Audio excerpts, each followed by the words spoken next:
Welcome students, good evening. Continue the classification of accounts. Yesterday we have seen that the account is basically classified into three things, rather two things here. Number one is personal account and second one is impersonal account. Personal account की बात करते हैं तो मैंने आपको आखिरी में conclude किया था that all personal accounts are liabilities. अगर आपको याद आ रहा होगा तो मैंने ऐसा कुछ आपके लिए कंक्लूड किया था yesterday that all personal accounts are usually liabilities. सारे जो पर्सनल अकाउंट्स होते हैं वो क्या होते हैं बेटा?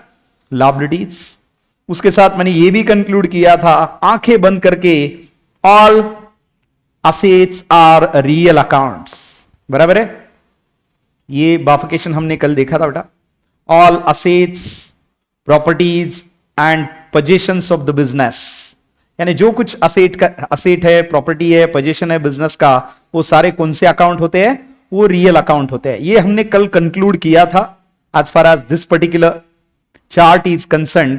और आखिरी में मैंने बताया था all expenses, losses, incomes and gains of the business are always nominal accounts. तो जो कुछ हमारा क्लासिफिकेशन है यहीं पे खत्म हो गया था, क्योंकि क्या क्या होता है बिजनेस में? या तो एक्सपेंसेस एंड लॉसेस, या तो income and gains, along with that liabilities and assets. तो expenses, losses, incomes and gains, ये सब कुछ क्या है बेटा? सिर्फ और सिर्फ नॉमिनल अकाउंट्स. तो ये कल का ये पर्टिकुलर लेक्चर का सार है, रादर नॉट कल का. हमने इसके पहले देखा इन डिटेल, हमने देखा कि पर्सनल का क्लासिफिकेशन क्या है. पर्सनल अकाउंट जैसे राम, श्याम, गीता, सीता. आर्टिफिशियल की कोई भी company, bank, firm, Wipro, Tata motor industries limited, Tata steel, TCS and so on. Representative या ग्रुप पर्सनल अकाउंट में मैंने आपको बोला था debtor, creditor, anything outstanding, prepaid comes under representative. इसका मतलब बंच, ग्रुप, जहां पे नंबर ऑफ सप्लायर्स है, नंबर ऑफ कस्टमर्स है, तो उनको हम ग्रुप पर्सनल अकाउंट बुलाते हैं, रिप्रेजेंटेटिव पर्सनल अकाउंट बुलाते हैं. उसी के साथ हमने इंटेंजिबल इम्पर्सनल अकाउंट्स देखे, जिसका बाइफिकेशन फर्दर है रियल और नॉमिनल अकाउंट्स, जो आप देख सकते हैं स्क्रीन पे. So real account is nothing but assets in terms of tangible assets and intangible assets. और finally nominal accounts जब हम देखते हैं तो उसमें expenses and losses on one side, income and gain on other side. और मैंने आखिरी में कंक्लूड किया था, याद रखिए कि all liabilities are personal accounts, all assets आंखें बंद करके real accounts, tangible और intangible, and all expenses, losses, income and gains are simply nominal. ये कल मैंने आपको लिखवा के भी दिया था और यही हम कंटिन्यू करेंगे. याद रखिए पूरा अकाउंट्स, फिर से रिपीट कर रहा हूं, business is done only for making profits my dear. Business क्यों किया जाता है? तो प्रॉफिट अर्न करने के लिए. और प्रॉफिट अर्न करना है तो हमें क्या बनाना पड़ेगा? प्रॉफिट एंड लॉस अकाउंट बनाना पड़ेगा. प्रॉफिट एंड लॉस क्या रहेगा बेटा? Yes, that is correct. Expenses and losses and incomes and gains, इनको हम कंपेयर करेंगे. इसी को हम प्रॉफिट एंड लॉस अकाउंट बुलाएंगे, इसी को हम इनकम स्टेटमेंट बुलाएंगे. So that we can compare expenses and losses with income and gains and we can find out profit और loss from the same.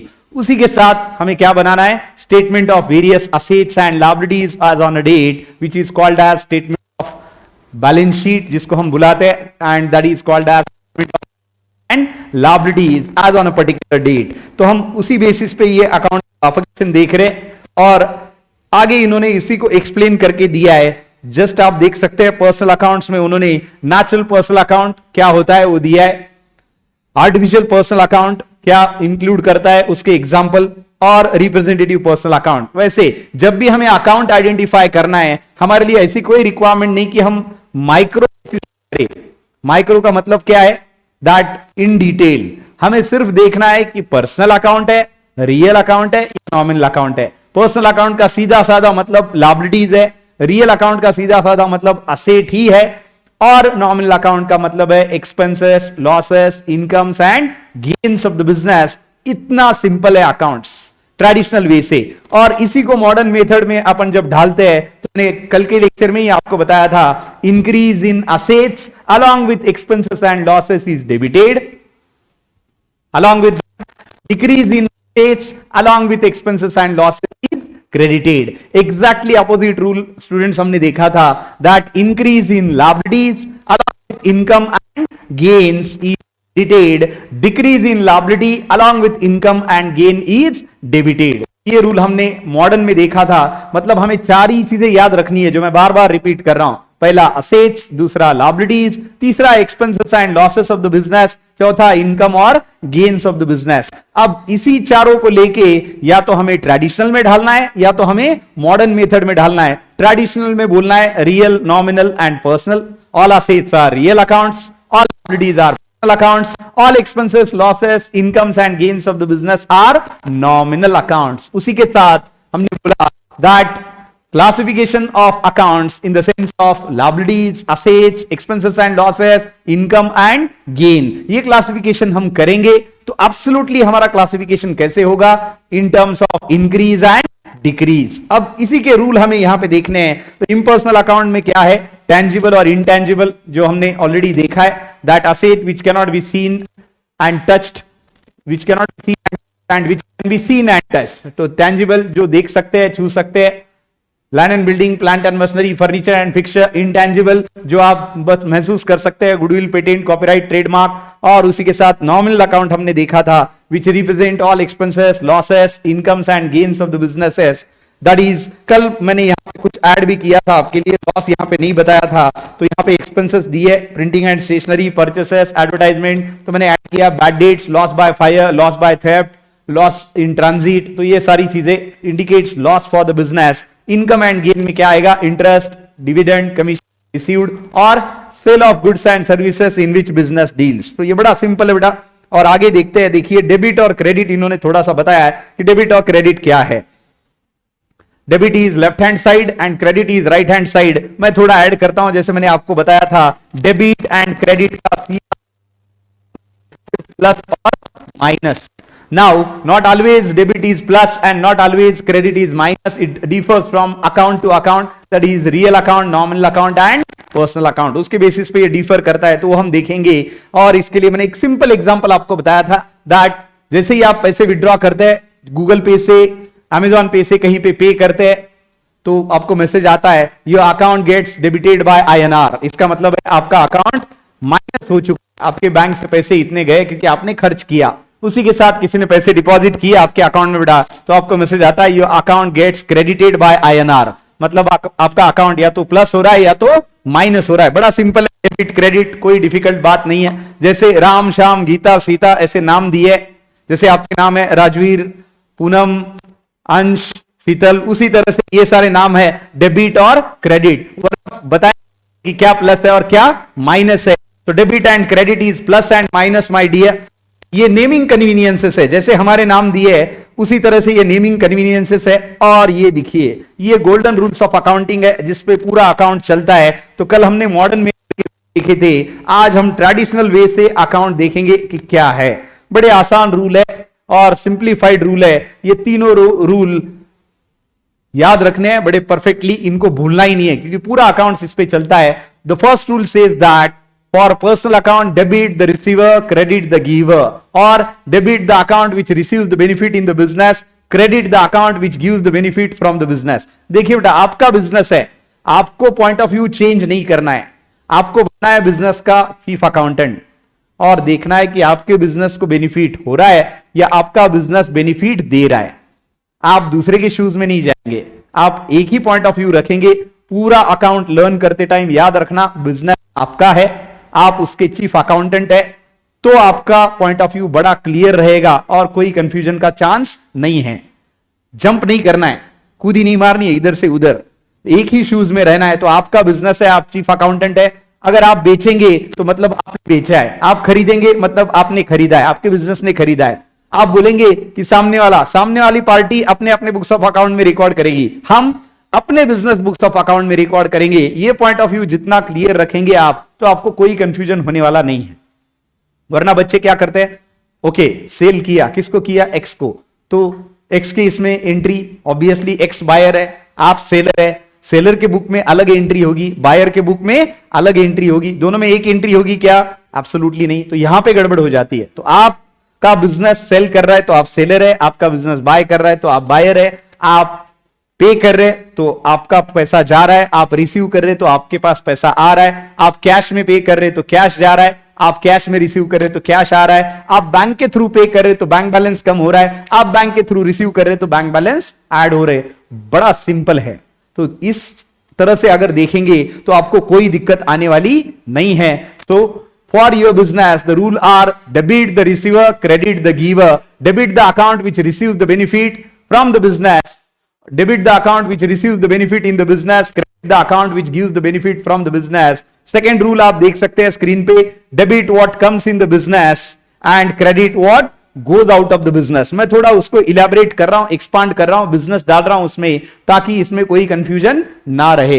Debit the receiver, credit the giver का मतलब है debit the account which receives the benefit, credit the account which gives the benefit from the business. उसी तरह से debit what comes in the business, credit what goes out of the business. यानी business में अगर आ रहा है, क्या आएगा बेटा, यहां पे अगर और सिंप्लीफाई करें इसको, लास्ट रूल देख के सिंप्लीफाई करते हैं। नॉमिनल अकाउंट का रूल क्या है बेटा, debit all expenses and losses of the business, credit all incomes and gains of the business. तो यूजुअली इसको मैं अगर क्लासिफाई करूं तो ये सिर्फ और सिर्फ किसके लिए अप्लाई करेगा?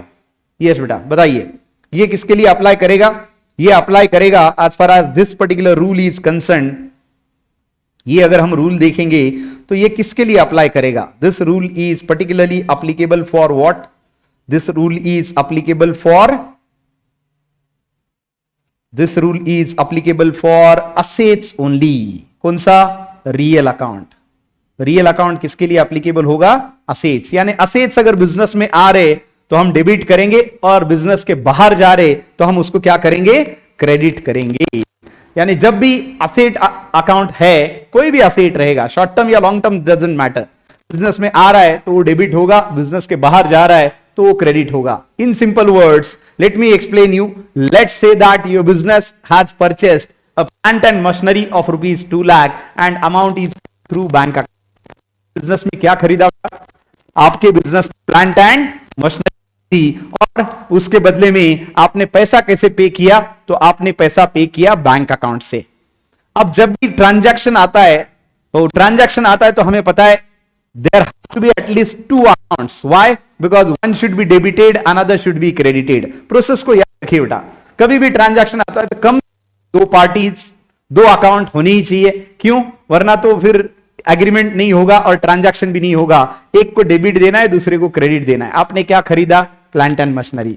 फ्री में खरीदा क्या? नहीं, उसके बदले आपने पैसे दिए। कैसे दिए? कैश में दिए? नहीं, आपने पे किया बैंक के थ्रू, क्योंकि एक नंबर ट्रांजैक्शन होते हैं यूजुअली। तो 2 अकाउंट्स आर देयर और 2 एस्पेक्ट्स आर देयर। पहला एस्पेक्ट क्या है, किस तरह से देखना है? फर्स्ट एस्पेक्ट, अब पहला अगर मैं अकाउंट से देखूं, so what you are purchasing, what here you are purchasing plant machinery, पहला अकाउंट है।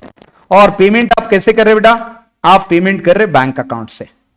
तो यहां पे बड़ा आसान है कि हर ट्रांजैक्शन को पहले उसके इंपैक्ट निकालो। 2 इंपैक्ट मिलेंगे, 2 अकाउंट मिलेंगे, और फिर अकाउंट मिलने के बाद उसको यह भी ध्यान में रखना है कि ये रियल है, नॉमिनल है या पर्सनल है। जैसे ही ये ध्यान में आएगा तो रूल अप्लाई करने हैं, debit the receiver, credit the giver. अगर पर्सनल अकाउंट तो debit what comes in the business, credit what goes out of the business. अगर रियल अकाउंट है तो, और debit all the expenses and losses of the business, credit all incomes and gains of the business. लेकिन ये कैसे करना है? ये इस तरह से करना है that given transaction will have 2 accounts, not necessary that transaction have both of the real accounts, both of the personal accounts, both of the nominal accounts. हो सकता है उसमें से एक रियल है, दूसरा पर्सनल है, एक नॉमिनल है, दूसरा पर्सनल है, एक रियल है और दूसरा नॉमिनल है। इस तरह से कॉम्बिनेशन हो सकते हैं। यहां पे प्लांट एंड मशीनरी और बैंक अकाउंट, तो अब यहां पे आइडेंटिफाई करना बहुत जरूरी है। रूल के हिसाब से मैं आपको यहां पे ये भी बोलना चाहता हूं, as far as classifying this particular chart is concern, जब भी पर्सनल अकाउंट आता है बात किसकी आएगी बेटा जी? बात आएगी लायबिलिटीज की।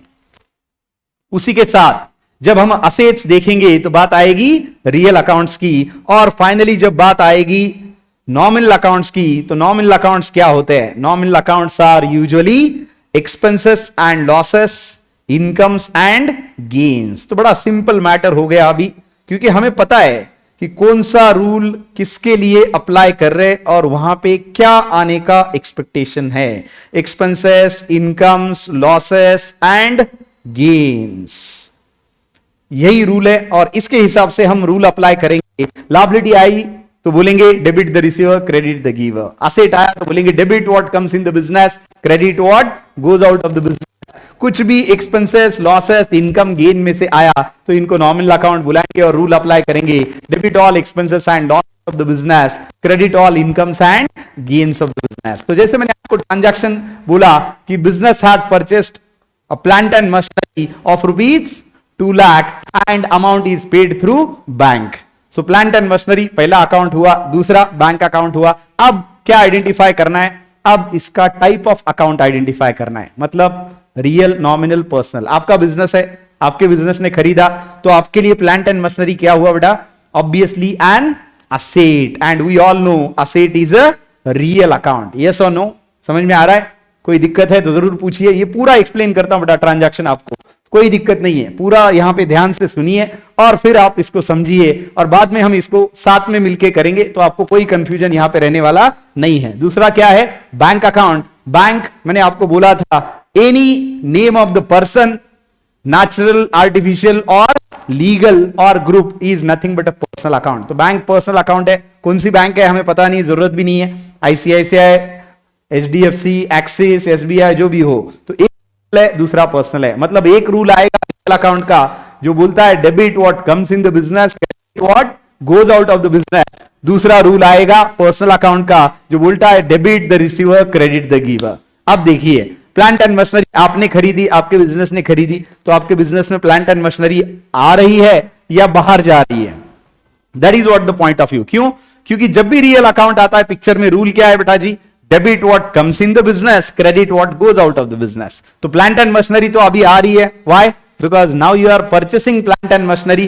फिर क्या जा रहा है, क्या जा रहा है ये नहीं देख सकते कि because second account is not a real account, second account involve is a personal account and that is bank. और पर्सनल अकाउंट का रूल है debit the receiver, credit the giver. Debit the account which receives the benefit, credit the account which gives the benefit. अभी आपको benefit तो नहीं मिल रहा, bank से आपके पैसा जा रहा है because you are paying to the party from whom you are purchasing plant and machinery. यानी debit what comes in the business and credit the giver, ये कॉम्बिनेशन अप्लाई करेगा।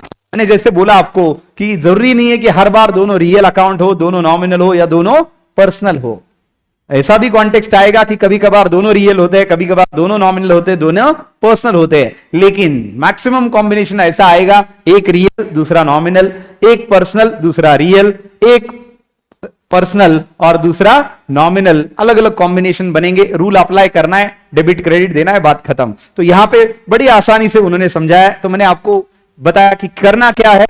From every transaction first we need to identify 2 accounts impacted. 2 हो सकते हैं या 2 ज्यादा भी हो सकते हैं, लेकिन मिनिमम 2 तो हमें चाहिए ही चाहिए। जैसे ही 2 अकाउंट मिल गए, then we can give the classification of the accounts in terms of real, nominal and depending on if asset it is a real account, if liability it is a personal account, and if expenses, losses, income and gain it is a nominal account. liability के साथ सुनिए personal account is name of the person, तो जरूरी नहीं हर बार liability हो, कभी कभार जिसको पैसा देना है वो पार्टी तो liability है, लेकिन जिससे पैसा आना है वो पार्टी आपका asset है, लेकिन नाम है पार्टी का। तो name of the person is also personal account, liability is also a personal account. तो ये याद रखिए, इसलिए बैंक अकाउंट पर्सनल है, भले यहां पे बैंक अकाउंट की लायबिलिटी नहीं है। क्यों? क्योंकि बैंक अकाउंट से आप पे कर रहे। सो बैंक अकाउंट, जैसे मैंने आपको बार बार बोला है कि आपका बैंक का बैलेंस या तो प्लस हो सकता है या तो माइनस। प्लस है मतलब आपका पैसा है, आप एंजॉय कीजिए, यूज कीजिए, और आपका बैंक अकाउंट का बैलेंस माइनस है मतलब आपके पास पैसे नहीं है, आपने लोन लिया है, इसलिए वो माइनस बैलेंस बता रहा है, फिर भी आप विड्रॉ कर सकते हैं क्योंकि आपने लोन लिया है और आप उसको ईएमआई पे करेंगे। इसलिए bank account is a particular account, is a typical account which can have a debit balance और क्रेडिट बैलेंस। डेबिट भी हो सकता है और क्रेडिट भी हो सकता है, प्लस भी हो सकता है और माइनस भी हो सकता है। सीधा साधा बेटा, प्लस है मतलब आपका पैसा है, माइनस है मतलब आपने पैसा उधार लिया है बैंक से, इसलिए वो क्रेडिट बैलेंस ऑफ बैंक बुलाते हैं। याद रखिए, आगे और क्लियर होगा। अब इस पे ये जो चार्ट इन्होंने दिया है, ये जो दिए बिल्कुल दिमाग में पक्के करने हैं। पहला रूल क्या है? Debit the receiver, credit the giver. Debit the account which receives the benefit from the business, credit the account which gives the benefit from the business. Second, debit what comes in the business, credit what goes out of the business. And third rule, debit all expenses and losses of the business, credit all incomes and gains of the business. तो ये तीन rule पे चलना है। अब इन्होंने पूरा सम दिया है, सॉल्व करके भी दिया है, हम देखेंगे, इसको एनालाइज करेंगे प्रॉपर्ली। तो अभी याद रखिए बेटा, पर्सनल अकाउंट का रूल यूजुअली लायबिलिटी है तो या पार्टी है वहां पे तो अप्लाई होगा। दूसरा, रियल अकाउंट का रूल अप्लाई होगा if the involved is an asset, debit what comes in the business, credit what goes out of the business. और तीसरा रूल अप्लाई होगा, debit all expenses and losses of the business, credit all gains and all incomes and gains of the business. तो rule apply करते हैं, देखते हैं one by one. देखिए पहला, from the following transactions find out two aspects, to accounts and classify the accounts. तो उन्होंने बड़ा आसान करके दिया आपको। पहला ट्रांजैक्शन दिया है, commenced business with cash, and we all know any business which is started with cash balance, bank balance, assets is nothing but called as capital. The amount with which business is started is called as capital, and capital is what, my dear? Capital is a liability for the business. क्यों? Because of business entity concept. क्योंकि business, whatever owner gives to the business is liable to pay it back to the owner. तो owner ने पैसा invest किया, capital डाला, और obviously capital business को वापस देना है ओनर को जब कभी बिजनेस क्लोज होगा। और जब रनिंग में है तो वो कैपिटल पे प्रॉफिट कमा के, प्रॉफिट जनरेट करके ये बिजनेस ने देना है ओनर को। इसलिए याद रखिए, कैपिटल इज ऑलवेज। आपको याद होगा ड्यूअल एस्पेक्ट कंसेप्ट में हमने बताया था, अकाउंटिंग इक्वेशन में हमने बताया था चार्ट करके, जब भी बिजनेस चालू होता है, कैश आप इन्वेस्ट करते हैं या बैंक बैलेंस आप इन्वेस्ट करते हैं तो असेट साइड में बताया जाता है और उसका टोटल करके आप बताते हैं कैपिटल बोल के। Because business is started with either cash balance और कैश एंड बैंक बैलेंस और cash and bank balance plus various assets, क्योंकि ये सारा आप कैपिटल बोल के दे सकते हैं। The amount with which business is started is capital. Capital may be in the form of cash, in the form of bank balance or maybe in the form of assets. याद कीजिए, हमने पहले lecture में ये concept पढ़े थे, lecture number 1 में, इससे जाके देख सकते हैं। Capital can form of cash balance, it can be in the form of bank balance और can be in the form of various assets. तो पहला ट्रांजैक्शन दिया है, कमेंस बिजनेस विथ कैश। दूसरा, goods on credit from Ajay. Goods खरीदे, किससे खरीदे? अजय से। कैसे खरीदे? कैश में या क्रेडिट में? तो सीधा दिया है कि क्रेडिट में खरीदे, यानी बड़ा क्लियर है। तीसरा, कैश सेल्स। कैश सेल्स का मतलब क्या है? गुड्स बेचे, पैसा आया, तो इसको कैश सेल्स बुलाते हैं। तो आपके लिए दो पे इंपैक्ट ढूंढने हैं, दो अकाउंट्स ढूंढने हैं, मिनिमम 2 तो ढूंढने ही पड़ेंगे, 2 से ज्यादा हो सकते हैं कभी कभार, अभी नहीं है क्योंकि बिगिनिंग है। तो बिगिनिंग में सिंपल दिया है, you need to find out 2 accounts and then we need to classify them and then we can apply the rule of real nominal personal. तो इन्होंने क्या क्या फाइंड आउट करने को बोला है? पहले 2 एस्पेक्ट, फिर 2 अकाउंट, और फिर उसको क्लासिफाई करना है रियल, नॉमिनल और पर्सनल में। और चौथा ट्रांजैक्शन दिया है, रिसीव्ड कमीशन ₹500। कमीशन मिला 500 रुपए। और रादर मैं आपको यहां पे हिंट ही दे रहा हूं कि किस तरह से इसको बाफिकेट करना है। देखना है पैसा बिजनेस में आ रहा है, बिजनेस के बाहर जा रहा है ना, पहली बात। दूसरा, बैंक बैलेंस बढ़ रहा है, बैंक बैलेंस घट रहा है। आप खरीद रहे, आप बेच रहे, आप क्रेडिट में खरीद रहे, आप क्रेडिट में बेच रहे, आप कैश में खरीद रहे, आप कैश में बेच रहे। यही 5-6 चीजें हैं जो आपको याद रखनी है एज अ बिजनेस। और दिया पेड रेंट 800 रुपए, मतलब आपने रेंट कुछ नहीं दिया, मतलब कैश में पे किया है ना, because it has to be mentioned that it is paid through a bank account, it is paid through Google Pay, Amazon Pay, it is paid through a cheque, it is paid through NEFT, IMPS, ये payment system है bank के। RTGS है ना, आपने सुना होगा ये NEFT, RTGS और IMPS, ये क्या है बेटा? ये बैंक के पेमेंट सिस्टम है। आपको फटाक से बता देता हूं, NEFT is called as national electronic fund transfer. इसके फुल फॉर्म्स क्या है? National electronic funds transfer. ये सब बैंक के पेमेंट मेथड है। NEFT, national electronic funds transfer, ये पहली चीज है आपके लिए। शायद आपने इनके बारे में सुना होगा लेकिन आपने कभी फुल फॉर्म देखा नहीं। अब इसमें कुछ फर्क होता है क्या? तो यस, फर्क जरूर होता है। ये आप मुझे कल बताएंगे आके, है ना। गूगल बाबा की हेल्प लीजिए। मैं आपको बस यहां पे फुल फॉर्म बता रहा हूं, नहीं समझ में आया तो कल फिर से मैं बता देता हूं। सेकेंड है IMPS, थर्ड RTGS। ये पेमेंट सिस्टम है बैंक की। It is called as real time gross settlement, real time gross settlement. इनमें थोड़ा बहुत फर्क है लेकिन याद रखिए। और दूसरा है IMPS, immediate monetary payment system. Immediate पैसा ट्रांसफर, तो शुरुआती इमीडिएट है, immediate monetary payment system. RTGS is real time gross settlement, NEFT is national electronic transfer. फिर से रिपीट कर रहा हूं बेटा, इसमें कुछ ज्यादा इनडेप्थ जाने की जरूरत नहीं, क्योंकि ये पेमेंट सिस्टम है बैंक की। अब जब बैंक का पेमेंट कर रहे, कभी भी इंटरनेट बैंकिंग से या मोबाइल बैंकिंग से, ये तीनों ऑप्शन आते हैं आपके सामने। तो पेमेंट IMPS से करना है तो पैसा इमीडिएटली ट्रांसफर होता है। RTGS है तो यहां पे RTGS आप तभी कर सकते हैं जब आपको कम से कम 2 लाख रुपए ट्रांसफर करना है आपसे अकाउंट से, वरना RTGS नहीं कर सकते। RTGS is applicable in case the payment is exceeding rupees 2 lakh और 2 लाख एटलीस्ट। 2 लाख ट्रांसफर करना है तो ही RTGS कर सकते हैं। NEFT आप किसी भी अमाउंट का कर सकते हैं लेकिन पैसे क्रेडिट में 1-2-4 घंटे का टाइम लगता है। सो IMPS करेंगे तो इमीडिएट होता है, यानी इधर से आपने किया उधर मैसेज आया, किसको, जिसको ट्रांसफर किया उसको भी, और आपको तो आता ही है इमीडिएटली। जैसे ही आप ATM से पैसे निकलते हैं, नोट पहले तो मैसेज आ जाता है आजकल, your account gets debited.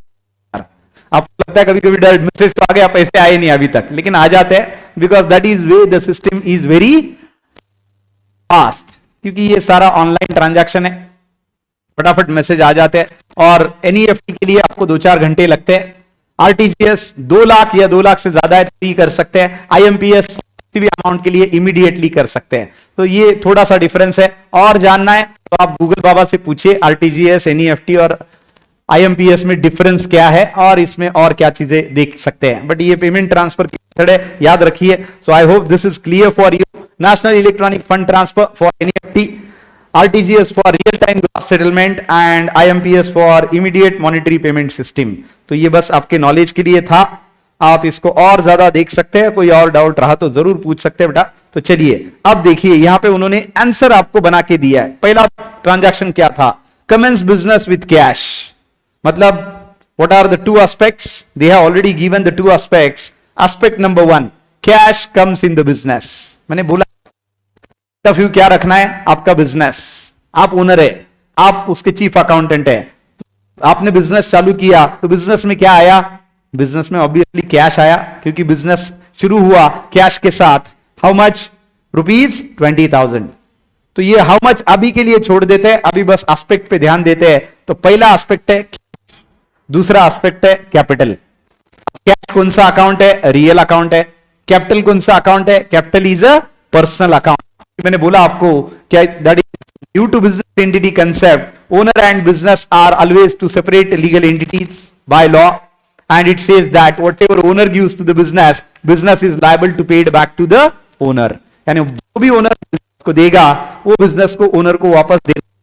Business ने कैपिटल लगाया, लिया, पैसा लगाया, तो अब बिजनेस को उस पर प्रॉफिट कमाना है और ओनर को वापस देना है। बड़ी सिंपल बात है। So that is why capital is a liability। Capital पे आप क्या जनरेट करेंगे? प्रॉफिट। और ये profit is again a liability for the business, क्योंकि प्रॉफिट बिजनेस का है, लेकिन किसको पे करना पड़ेगा? जिसने पैसा लगाया, रिस्क ली, उसको पे करना पड़ेगा। That is how capital and net profit, do remember, by business entity both are nothing but liabilities।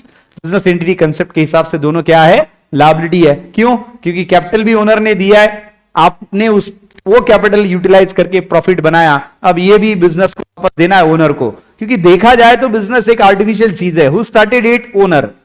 तो बिजनेस तो आर्टिफिशियल है, जो कुछ कमाएगा ओनर को देना है। आप बोलेंगे लॉस हुआ तो वो भी ओनर को ही बियर करना पड़ेगा ना। बिजनेस आज सच बियर करेगा मतलब कौन बियर करेगा? बिजनेस आज सच बियर करेगा मतलब कौन बियर करेगा? ओनर ही बियर करेगा।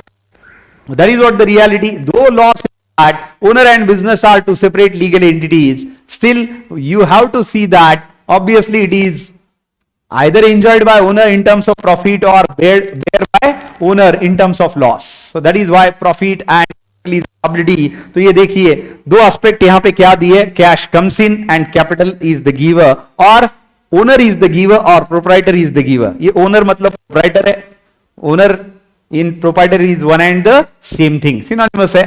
ओनर कौन दे रहा है, कैपिटल, प्रोप्राइटर दे रहा है, ओनर दे रहा है, तो owner is the giver, cash comes इन। देखिए यहीं पे समझ में आ रहा है, यहां पे आप अप्लाई कर रहे रूल कौन सा, अगर आप देखेंगे तो ये रूल कौन सा है, cash comes in the business, real account है, प्रोप्राइटर इज द गिवर, ये कौन सा अकाउंट है बेटा, ये है आपका पर्सनल अकाउंट। क्लियर है? तो देखिए यहीं पे क्लासिफिकेशन हो गया, आगे जाने की भी जरूरत नहीं है। तो आप अगर रूल अच्छे से ध्यान में रखेंगे, पक्का करेंगे दिमाग में, credit the giver, debit what comes in the business, credit what goes out of the business, debit all expenses and losses of the business, credit all incomes and gains of the business। इस तरह से अगर याद रखेंगे तो ये बड़ा आसान हो जाएगा। आगे, purchased goods from Ajay on credit, goods खरीदे, लेकिन गुड्स काय के लिए खरीदे आपने, ताकि आप उससे आगे प्रोडक्ट बनाए और मार्केट में बेचे। So it is purchased for resale. तो आपके लिए ये क्या है, एब्सोल्युटली परचेसेस है। So purchases is one aspect, but purchases आपके लिए क्या है, आप जब भी रॉ मटेरियल खरीदते हैं या कुछ गुड्स खरीदते हैं, आगे उसको और फिनिश प्रोडक्ट बना के आप मार्केट में बेचने वाले हैं, करेक्ट है? तो purchase is for you, is an asset, expenditure और लॉस, इनकम और गेन और लायबिलिटी। गुड्स खरीदे तो आपके लिए क्या है, yes that is correct, it is an expense. Purchase is an expenditure, आप देख सकते हैं यहां पे। और दूसरा दिया है, आपने क्रेडिट में खरीदे, किससे खरीदे, from a party and is Ajay. So Ajay is name of the person, account, debit the receiver, credit the giver. तो अजय रिसीवर तो है नहीं, अजय आपको दे रहा है, क्योंकि आपको बिजनेस के पॉइंट ऑफ व्यू से सोचना है। तो बिजनेस के लिए क्या है, purchase is an expenditure and Ajay is a giver, that is nothing but the two aspects involved in the second transaction. तीसरा, कैश सेल्स, मैंने आपको बोला अपने गुड्स बेचे और कैश में बेचे, मतलब पहला क्या हुआ, कैश इन द बिजनेस, क्योंकि आपने बेचा और पैसे मिले आपके बिजनेस को, और दूसरा sale is a income. So these are the two aspects involved. आप cash comes in the business and sales is an income of the business. तो इस तरह से एस्पेक्ट हमें आइडेंटिफाई करने हैं। जैसे आप प्रैक्टिस करते जाएंगे, ये लगभग मैथ्स है बेटा, तो जितना प्रैक्टिस करेंगे उतना आसानी होगी। अभी लगेगा थोड़ा सा दिक्कत, बट जैसे आप प्रैक्टिस करेंगे ये क्लियर हो जाएगा, नो डाउट अबाउट इट। लिख के रखना बेटा, कोई आपको कंफ्यूजन नहीं होने वाला। चौथा, कमीशन मिला आपको, कमीशन मिला मतलब क्या मिला, कैश। तो कैश मिला, कौन से फॉर्म में मिला, कमीशन के फॉर्म में। तो cash comes in the business, again business को कमीशन मिला, तो cash comes in the business and second is commission is a income. तो दो चीजें दी है, देख सकते हैं, cash comes in the business and commission received is a income. And last, rent paid ₹800, आपने रेंट पे किया मतलब कैश पे किया। तो रेंट पे किया मतलब आपके लिए बिजनेस के लिए क्या है, rent expenditure. So rent is an expense and now cash doesn't come, cash goes out of the business, cash goes out of the business। तो इस तरह से इसको क्लासिफाई करना है। अब दो एस्पेक्ट हमने क्लासिफाई कर दिए। इन्होंने क्या क्या पूछा है कि पहले दो एस्पेक्ट, उसके बाद दो अकाउंट, और उसके बाद उसको क्लासिफाई करो। यहीं पे आप एस्पेक्ट में ही अकाउंट देख सकते हैं। पहला है cash comes in the business, दूसरा capital is the giver, owner is the giver और प्रोप्राइटर इज द गिवर। इसका मतलब दो अकाउंट है, एक है कैश अकाउंट, दूसरा है कैपिटल अकाउंट, करेक्ट है बेटा। दूसरे में एस्पेक्ट है purchase is an expenditure and Ajay is the giver, मतलब परचेस और purchases is one account and second is Ajay account, क्योंकि अजय क्या है, पार्टी है जिन्होंने आपको गुड्स बेचे, और कैसे बेचे, क्रेडिट पे बेचे। तो पहला परचेसेस अकाउंट और दूसरा अजय अकाउंट, ये लेना पड़ेगा। आप बोलेंगे कैश बैंक क्रेडिट में लिया तो आपने पैसे दिए ही नहीं है, जब देंगे तब वैसे लिखेंगे। अभी तो क्रेडिट वाला ट्रांजैक्शन है, क्यों, सीधा दिया है, good purchase from Ajay on credit of ₹10,000। तो पहला अकाउंट है परचेस अकाउंट, दूसरा है अजय अकाउंट। तीसरे में बेटा फिर से cash comes in the business, cash account, और चाह रहा है क्योंकि आपने गुड्स बेचे और वो भी कैश सेल्स किया, तो सेल इज अ इनकम। तो cash account and sales account, ये दो अकाउंट यहां पे हुए।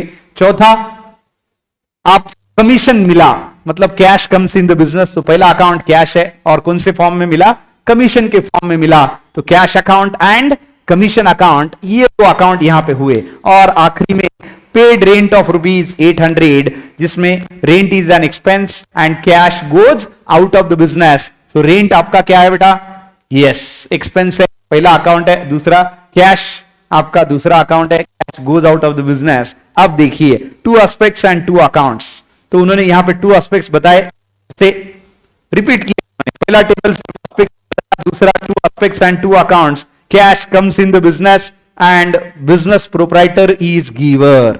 अब उसको रूल में ढाल दिया सीधा सीधा। बिजनेस में क्या आ रहा है, पहले ट्रांजैक्शन से business commenced with cash ₹20,000, so cash comes in the business 20,000, so cash comes in the business is cash account and second is owner is the giver in terms of capital। तो cash आप देखिए यहां पे क्या हो रहा है बेटा, डेबिट हो रहा है, क्योंकि debit what comes in the business and credit the giver. तो ये यहां पे क्लासिफिकेशन है, if you can see this one. Second is that purchase is an expense, जब आप देखते हैं यहां पे purchase is an expense and Ajay is the giver, and whenever you say that debit all expenses and losses of the business, यानी rule क्या apply होगा, debit all expenses and losses of the business and credit the account which gives the benefit. यही उन्होंने आगे करके दिया है, cash को ऊपर लिखा है, कैपिटल को डैश करके नीचे लिखा है और कैपिटल क्रेडिट है, ये अकाउंट में लिखने की tradition, that way around you need to understand. Third is cash comes in the business, मतलब debit what comes in the business and sales is income, तो ये फिर से डेबिट हो जाएगा और सेल क्या होगा, क्रेडिट होगा। उसी के साथ आप चौथा देख सकते हैं, and what is that given, that cash comes in the business and commission is a income, तो cash comes in the business hence it is debited and credit all incomes and gains of the business. So this way around it is categorized, my dear. And last one, rent is an expenditure, so rent is paid by the business, so debit all expenses and losses of the business, and कैसे पे किया, rent आपने cash में पे किया, credit what goes out. तो इस तरह से डेबिट और क्रेडिट करना है, मतलब first what we have done, we have two aspects, हमने दो एस्पेक्ट को पहले आइडेंटिफाई किया, उसमें से अकाउंट आइडेंटिफाई किए और फिर हमने अकाउंट को क्लासिफाई किया कि अकाउंट क्या है, रियल, नॉमिनल और पर्सनल। दिया है क्या, आगे देखते हैं यहां पे, ये देखिए उन्होंने यहां पे फिर से तीसरा दिया है, two aspects to accounts and classify them. तो इन्होंने पहले दो एस्पेक्ट दिए, cash comes in the business and capital is the giver, दूसरा is an expense and Ajay is the giver, तीसरा cash comes in the business and sales is an income, चौथा cash comes in the business and is an income, और पांचवा rent is an expense and cash goes out. ये तो aspects हुए।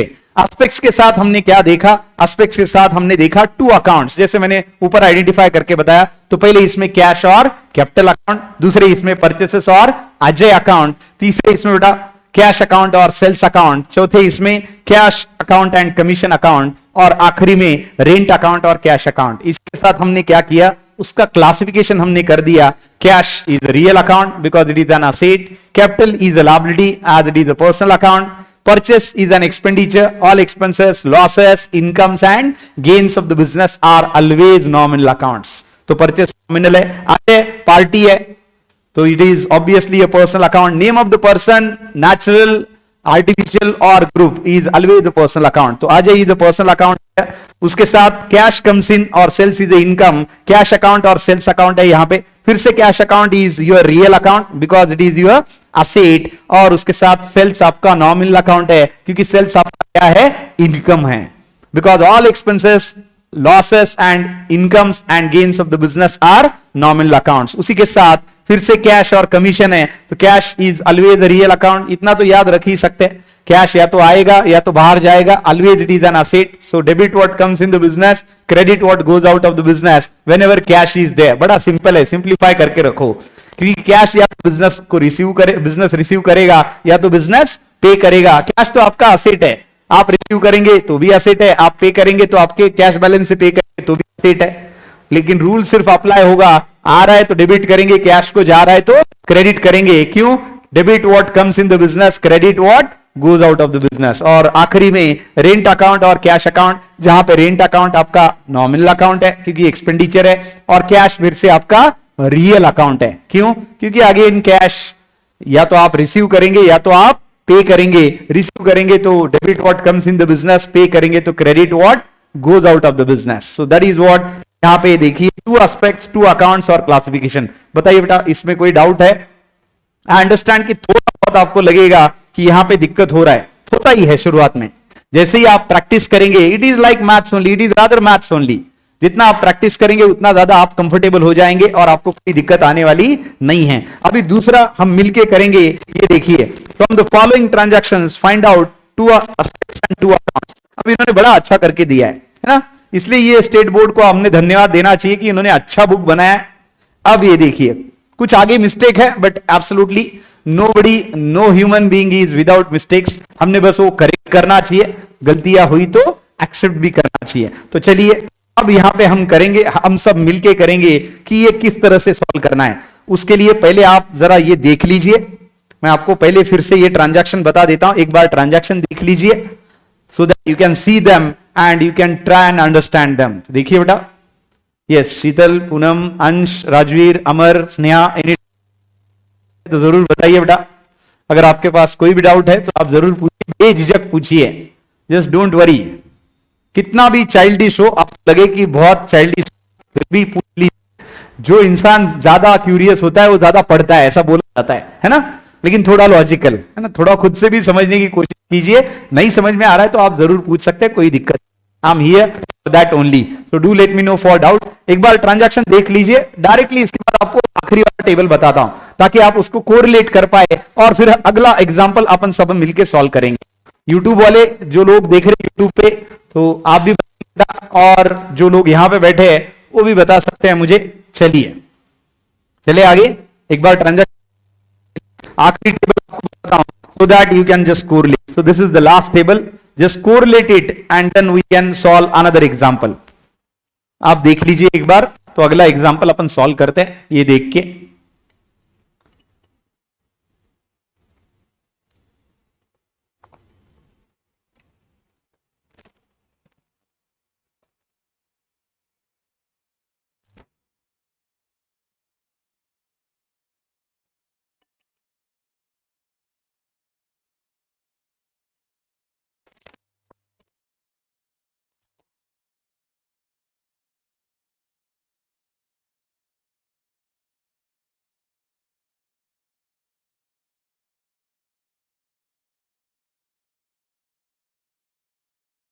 Correlate कीजिए बेटा एक बार, अपन एक एग्जांपल पूरा सॉल्व करते हैं अभी।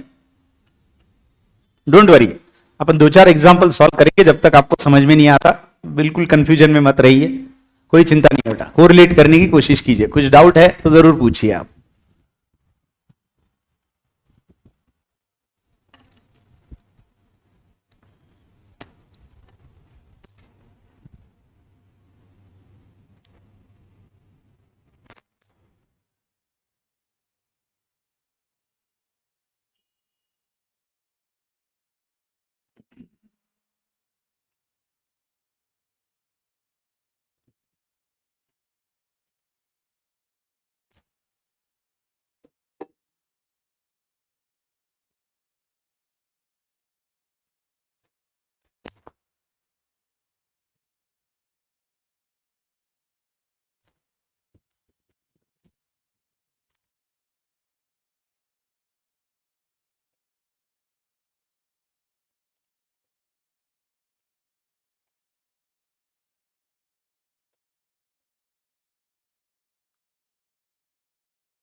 कोरिलेट कीजिए बेटा, देखिए ध्यान से पढ़िए, ट्रांजैक्शन आपने पहले ही पढ़े।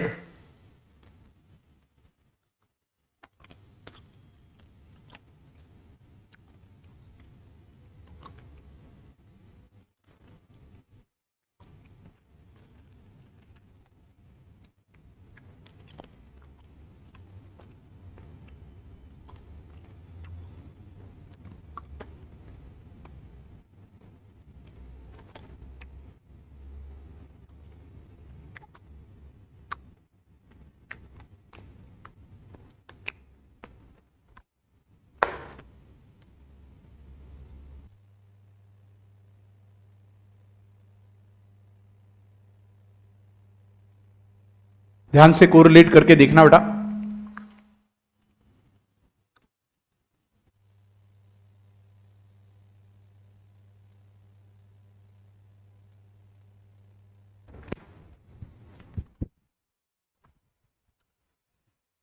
सॉरी, एक बार ध्यान से देख लीजिए।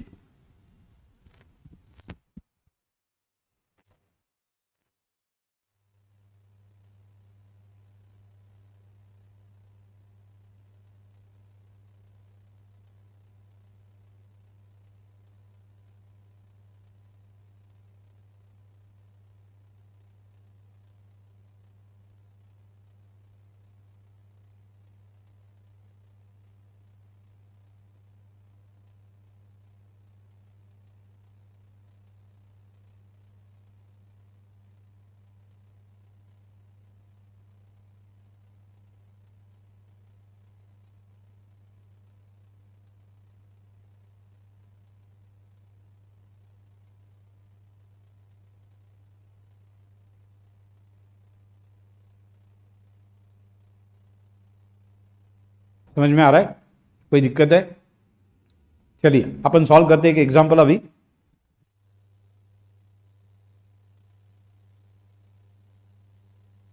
Now we can see another example. Same, we need to prepare two aspects, two accounts, and then we need to classify. बड़े सिंपल तरीके से वही करना है हमें। देखिए फिर से वही ट्रांजैक्शन है, कुछ change. Started business with cash, फिर से रिपीट कर रहा हूं, या तो बिजनेस पे करेगा कैश से या बैंक से, बिजनेस रिसीव करेगा कैश में या बैंक थ्रू, या तो बिजनेस खरीदेगा कैश में या क्रेडिट में, या तो बिजनेस बेचेगा, सॉरी फिर से कैश से या क्रेडिट से। इतना ही है बस, यही एस्पेक्ट इन्वॉल्व रहेंगे। किसी से खरीदेगा तो पार्टी का नाम रहेगा, किसी को बेचेगा तो भी कस्टमर का नाम रहेगा, कैश में बेचेगा कैश में खरीदेगा तो वहां पे पैसा मिल रहा है तो पार्टी का नाम डजंट मैटर। हाँ ऑब्वियसली ये क्लियर है कि बुक्स ऑफ अकाउंट में ये भी रिकॉर्डेड रहेगा कि किससे खरीदा, किसको बेचा, कैश में खरीदा, क्रेडिट में खरीदा, क्रेडिट में बेचा, कैश में बेचा, ये सारा रहेगा। देख लेते हैं वन बाय वन। सबसे पहला ट्रांजैक्शन है स्टार्टेड बिजनेस विथ कैश। बताइए बेटा, yes Sheetal, what is the first aspect? तो बस एस्पेक्ट के बजाय हम तो रादर डायरेक्टली अकाउंट भी क्लासिफाई कर सकते हैं ना। तो अभी अकाउंट कौन से है? बिजनेस स्टार्ट हो रहा है कैश के साथ, मतलब एक तो कैश है और दूसरा anything which business is started is called as capital. तो कैश आपका असेट है, कैपिटल आपकी लायबिलिटी है। तो पहला एस्पेक्ट क्या है? Cash comes in the business. पहला एस्पेक्ट क्या है बेटा जी? Cash comes in the business. Colour change करता हूं, ब्लू को ब्लू सूट नहीं कर रहा यहां पे, है ना। देखिए कैश मैं थोड़ा इलाबरेट करके लिख रहा हूं, कम्स इन द बिजनेस, ताकि कुछ दिक्कत ही ना रहे। बिजनेस का शॉर्ट फॉर्म समझ लीजिए। दूसरा ओनर और कैपिटल इज द गिवर और प्रोप्राइटर इज द गिवर। ये देखिए ये हुआ आपका पहला aspect as far as your transactions are concerned. Second क्या है? Purchase machinery on credit. अब लास्ट टाइम आपने क्या खरीदा था बेटा? आपने खरीदे थे गुड्स। आपने अभी क्या खरीदा है? आपने एसेट खरीदा, मशीनरी खरीदा, वो भी क्रेडिट में खरीदा। तो बिजनेस में क्या आ रहा है? ऑब्वियसली एसेट आ रहा है। तब गुड्स आ रहे थे जो अपन बेचेंगे बाद में फिनिश बना के, है ना। जैसे कि आपने दूध खरीदा, शुगर खरीदा, फ्लेवर खरीदे, आइसक्रीम बनाया, तो ये दूध, शुगर, फ्लेवर आपके लिए क्या है? रॉ मटेरियल है। इससे आप क्या बनाएंगे बेटा? आइसक्रीम। तो ऑब्वियसली ये रॉ मटेरियल खरीदा। वैसे लास्ट एग्जांपल में आपने रॉ मटेरियल खरीदा, यहां पे आप मशीनरी खरीद रहे, और मशीनरी बिजनेस के लिए क्या होती है? रेफ्रिजरेटर आप बिजनेस के लिए खरीदेंगे, एक आइसक्रीम मैन्युफैक्चरिंग के लिए रेफ्रिजरेटर क्या हुआ? असेट। उसी तरह से ये मशीनरी क्या है? असेट है। और मशीनरी आपने खरीदी लेकिन पैसा दिया क्या? नहीं। क्यों? क्योंकि मशीनरी खरीदी क्रेडिट पे, पार्टी का नाम भी दिया है। तो पहला aspect, yes Poonam, that is correct. पहला एस्पेक्ट क्या बेटा? Purchase. Purchase is an expenditure बोलने के लिए यहां पे प्रॉब्लम ये है, ये बात याद रखिए, बड़ा अच्छा डाउट पूछा है। whenever you purchase raw material or goods that you purchase for resale purpose, hence impacted account is purchases account, my dear. क्या रूल है? whenever you purchases raw material or goods that you usually purchase for resale, hence purchase is an expense. But whenever you purchase an asset like land and building, plant and machinery, furniture and fixture, motor car, mobile, laptop, then it is not purchase is an expense. Why? Because it is a fixed asset and asset comes in the business. तो याद रखिए, जब आप raw material खरीदते हैं, goods खरीदते हैं, तो आपको इंपैक्टेड अकाउंट क्या देना है बेटा जी? Purchases account. खरीदते हैं तो परचेसेस, बेचते हैं तो सेल्स। लेकिन भी आप असेट खरीदते हैं, fixed asset, tangible asset, intangible asset, then impacted account is not purchases account, impacted account is asset account. बेचा तो असेट, खरीदा तो भी असेट। ये डिफरेंस याद रखिए, रूल भी याद रखिए। फिर से रिपीट कर रहा हूं आपके लिए, whenever business purchases raw material or goods for resale, either purchased or sold, then impacted account is either purchases account or sales account. क्यों? क्योंकि आपने ये खरीदा है फिर से बेचने के लिए। लेकिन जब भी आप असेट खरीदते हैं या बेचते हैं तो impacted account is not purchases account और sales account. Impacted account is that asset account, land and building, plant and machinery, furniture and fixture, motor car, mobile, laptop and so on. Why? Because business में या तो asset आ रहा है या तो asset business के बाहर जा रहा है। ये रूल याद रखिए। So second, purchase machinery on credit. तो क्या आएगा बिजनेस में? Machinery comes in the business. Correct है पूनम, अभी समझ में आया आपके बेटा? Machinery comes in the business. समझ लीजिए, भावनाओं को समझ लीजिए। ऊपर का डू लिख रहा हूं। और किससे खरीदी? कैश में या क्रेडिट में? तो ये क्रेडिट में खरीदी तो पार्टी का नाम मैटर करता है यहां पे। Who is the party? Party is Ajay, sorry Avinash है पार्टी, and Avinash is the giver. So Avinash is giver. तीसरा बेटा, वन बाय वन देख रहे अपन, समझिए इसको, ध्यान से देखिए। तीसरा, sold goods to Aniket again on credit. तो अभी आपका सेल है लेकिन क्रेडिट पे है, पैसा मिल रहा है क्या लबे? नहीं। तो मतलब ऑब्वियसली सेल तो है, उसको अपन डिनाई कर ही नहीं सकते। तो aspect number one, sales is an income. जैसे परचेस एक्सपेंडिचर है वैसे सेल इनकम है, पैसा आने वाला है। आज भले नहीं मिला है ना, रेवेन्यू तो आज ही रिकॉग्नाइज करेंगे क्योंकि आज बेचा है, भले पैसा आपको 2 महीने बाद 3 महीने बाद मिले। Revenue recognition concept, realisation concept हमने देखा था। और किसको बेचा? अनिकेत को। सो अनिकेत इज, अनिकेत कौन है? गिवर है या रिसीवर है? कौन है? Yes, Aniket is correct Rajveer, Aniket is receiver, क्योंकि आपने अनिकेत को बेचा है अभी। So sale is an income for you and Aniket is receiver. Paid salary, मैंने बार बार बोला है, कुछ भी पे किया, रिसीव किया, मतलब बैंक नहीं दिया तो कैश में लेना है। आपने पे किया सैलरी, मतलब salary is paid in cash, तो कैश गोज आउट। एंड क्यों? Salary is an expense. हर महीने सैलरी तो देनी पड़ेगी और उसके लिए या तो बैंक से दीजिए या तो कैश से दीजिए। Cash goes out of the business. और लास्ट, सोल्ड ओल्ड टेबल। आप बताइए, ओल्ड टेबल बेचा बेटा यहां पे, ओल्ड टेबल आपका क्या है? गुड्स है क्या या आपका असेट है? पहले इसका जवाब दीजिए मुझे। आपके पास ओल्ड टेबल है आपके बिजनेस में, तो ये आपके गुड्स है या आपका असेट है? यस अंश, yes Amar, yes Sneha, yes, that is your asset not goods, क्योंकि आपके बिजनेस का ओल्ड टेबल है। तो ओल्ड टेबल आपने बेचा जो आपका असेट है। असेट गोज आउट, कैसे बेचा? दिया क्या? नहीं, कुछ नहीं दिया, मतलब कैश में ही बेचा है। So cash comes in the business and अब यहां पे अच्छा ट्रांजैक्शन मिला, table goes out of the business. क्यों? क्योंकि टेबल इज एन असेट और कैश भी असेट है, दोनों असेट है, एक आ रहा है दूसरा जा रहा है। अब ये देखिए और समझिए इसको, बताइए कोई दिक्कत है बेटा? रूल याद रखना है। हाँ ये करेक्ट है। कौन सा? whenever raw material or goods are purchased for resale purpose, impacted account is purchase account, but whenever an asset is purchased or sold, impacted is asset account and not purchases and sales account, ये जरूर याद रखना है। Clear है बेटा? और दो example solve करेंगे, कोई दिक्कत नहीं है। आगे चलते हैं। इसके बाद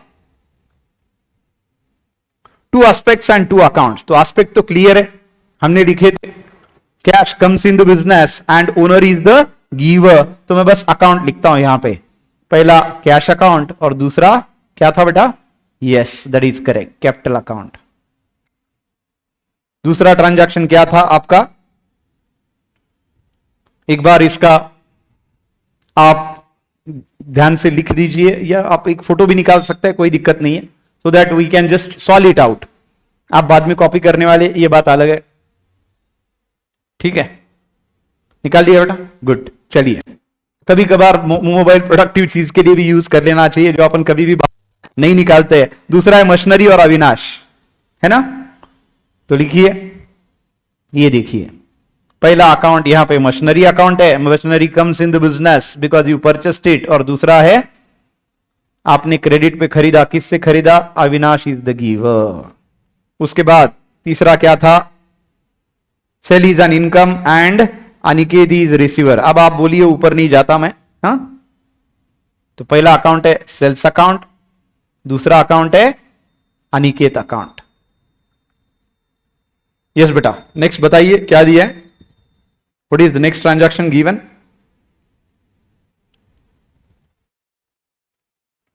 नेक्स्ट दिया है salary is an expense and cash goes out. 5 he transaction है, तो सैलरी और कैश, ये चौथा आपका salary account and cash account. और आखिरी में आपने टेबल बेचा, तो यहां पे असेट अकाउंट टेबल अकाउंट है और उससे आया कैश अकाउंट है। ये देखिए बेटा, ये आ गए 2 अकाउंट्स। और फिर 2 एस्पेक्ट्स, 2 अकाउंट्स एंड क्लासिफिकेशन। चलिए क्लासिफिकेशन करते हैं। कैश अकाउंट क्या है बेटा? All assets are real accounts, all liabilities are personal accounts, along with all parties are personal account, all expenses, losses, incomes and gains of the business are nominal accounts। ये जरूर याद रखिए और इससे कीजिए बेटा। अब देखिए फटाफट होता है, बताइए बेटा। Cash account, yes that is correct, cash is real account. Cash आपका क्या है? कैश आपका रियल अकाउंट है। और उसके साथ दूसरा क्या है? तो यहां पे 2 अकाउंट दिए, यहां पे लिखने के बजाय इधर लिखता हूं मैं। तो पहला रियल है ना? कैश रियल है और कैपिटल पर्सनल है। Machinery is an asset, yes, hence again it is real in personal account. Sales is your income, income is a nominal account, all expenses, losses, incomes and gains of the business are nominal account। and Aniket again personal account है, क्योंकि आपने उसको credit पे बेचा है। Salary आपका expenditure था, again nominal account है। कैश आपका असेट था, आपने पे किया, cash is going out of the business, real है। टेबल आपका असेट था, टेबल गोज आउट, लेकिन कैश कम्स इन। अब यहां पे ये दोनों रियल है, बढ़िया कॉम्बिनेशन है। One asset goes out, one asset comes in, that is cash is coming in the business and table is going out of the business. क्यों? Because sold old table for ₹3,000 and कुछ नहीं दिया, मतलब cash है। So table account and cash account, तो cash account और table account, debit what comes in the business, cash account debit हो जाएगा, credit what goes out of the business, table account credit हो जाएगा। इतना ही समझना है बेटा। ये समझ रहा है क्या? बताइए, यहां पे कोई डाउट है क्या? और ये अगर समझ रहा है तो फिर तो अपनी निकल पड़ी, कोई दिक्कत होने वाली नहीं है। अब इसको बस हमें रूल अप्लाई करके डेबिट और क्रेडिट देना है। इसको रूल अप्लाई करके डेबिट और क्रेडिट देना है। लगभग यहां पे दे भी दिया हमने, क्योंकि जहां पे हमने लिखा that what comes in and what goes out, what is the receiver, what is the giver, and debit all expenses and losses of the business, credit all incomes and gains of the business। बस आपको इतना ही समझना है और इतना ही करना है। अगले लेक्चर में आप यहां पे एग्जांपल्स है, नीचे 2 एग्जांपल आप करके आएंगे, जहां पे आपको बस 2 एस्पेक्ट, 2 अकाउंट्स और उसका क्लासिफिकेशन करके। इसमें कुछ डाउट है क्या? बताइए बेटा, और मैं आपको यहां पे होमवर्क देता हूं। ये देखिए, आपके होमवर्क फट आ जाएगा यहां पे।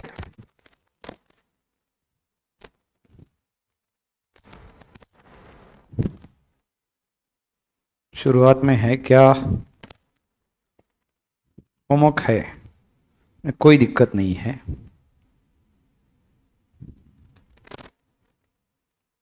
ये देखिए, ये तो अकाउंटिंग इक्वेशन है जो हमने किया था। क्या अकाउंटिंग इक्वेशन हमने लिया है? शायद अकाउंटिंग इक्वेशन अभी बाकी है, तो उसको छोड़ के ऊपर चले जाते हैं। इसको सॉल्व करने के पहले एक बार अपन इसकी प्रैक्टिस लेते हैं बेटा। ये देखिए, किसकी? यहां पे अकाउंटिंग इक्वेशन है जो आगे आने बाकी है। तो उन्होंने कुछ ट्रांजैक्शन दिए हैं क्या जहां पे आप कर पाएंगे? नहीं, इसका उन्होंने थोरो बाफिकेशन दिया है, अभी के लिए समझ लीजिए बेटा। और ये दोनों एग्जाम्पल फिर से अच्छे से देख के आइए। और आज का सोल क्या था पूरे लेक्चर का? By holding your eyes, all assets are real accounts. Repeat with me my dear, all assets, properties, possessions of the business are real accounts, all liabilities and name of the party are personal account, and all expenses, losses, income and gains of the business are nominal accounts. Very good. और उसी के साथ debit the receiver, credit the giver, personal account. Debit what comes in the business, credit what goes out of the business, real account. And debit all expenses and losses of the business, credit all incomes and gains of the business. So इसके साथ आज का lecture खत्म करते हैं my dear. I have taken your extra time. Enjoy the evening and God bless you. See you tomorrow and have a wonderful evening ahead.